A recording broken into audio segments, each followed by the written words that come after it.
Hi, in this video today I'm going to show you how you can connect up your PlayStation 5 to a really old TV that only accepts an RF signal. So here we have a portable TV from 1978. It's an absolute beauty. And by the end of the video you'll be seeing the PlayStation 5 working on it. And it is playable, and in my opinion, it looks really nice. This is a black and white TV. You need to remember that this is now 43 years old.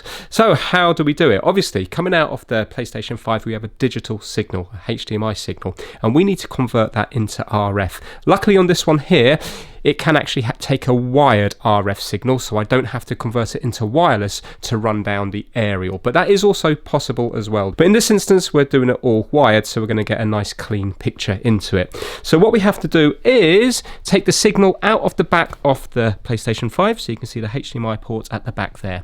We need to put it into a splitter or a HDMI switch to strip the HDCP out of it. Otherwise it will work, but you might find it will start cutting out after a few minutes, and then you'd have to turn everything off and back on again to make it work for a few minutes again. So by putting it through here, we've stripped that signal out of it. This is still digital. We've got HDMI coming out of that, and then it goes into this converter here. This will convert digital into analog. So we have HDMI in and we have composite out, so that's the yellow, red and white, or red and black connectors.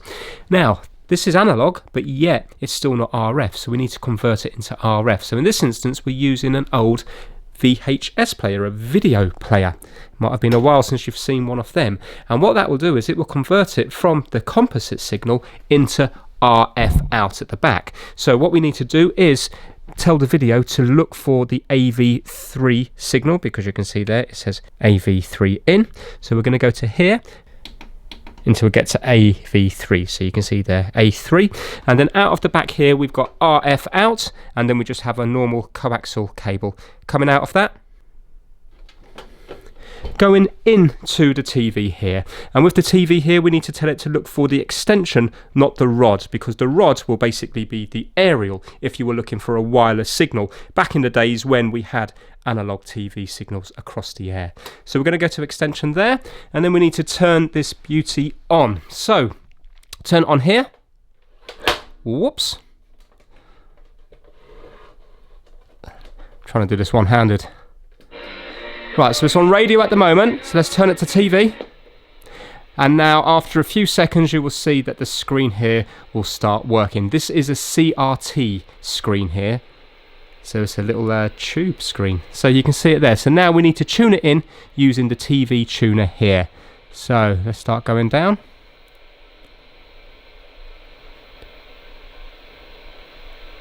Here we go.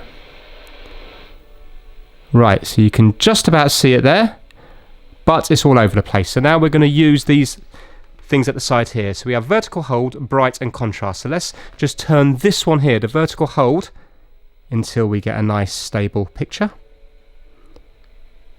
Okay, so that's that there now. And now let's mess around with the brightness and the contrast to make it look nice. So let's start with the contrast. And now let's go to the brightness.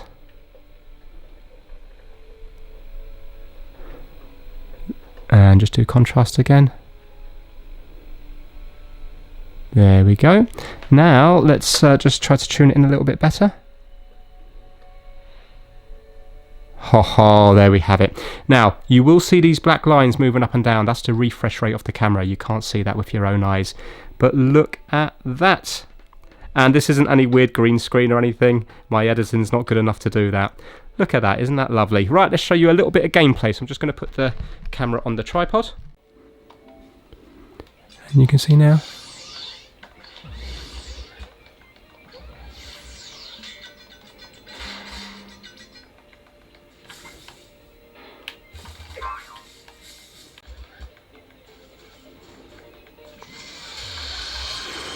How lovely does that look? You almost forget the size of the screen. And to think that this is a tiny CRT as well. That's a cathode ray tube.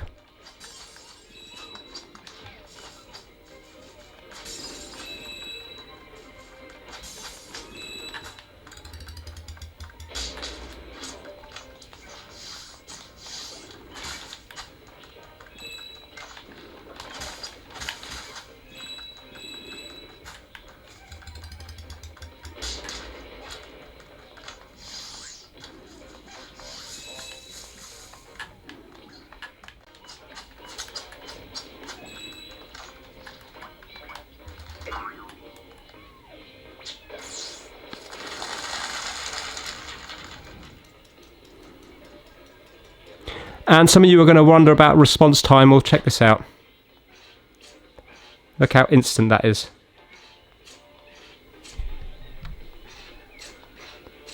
I can't notice any delay in that whatsoever. So that is it for this video. What a nice little way to view a PlayStation 5. So if you enjoyed it, please give it a big thumbs up. Take care, everyone.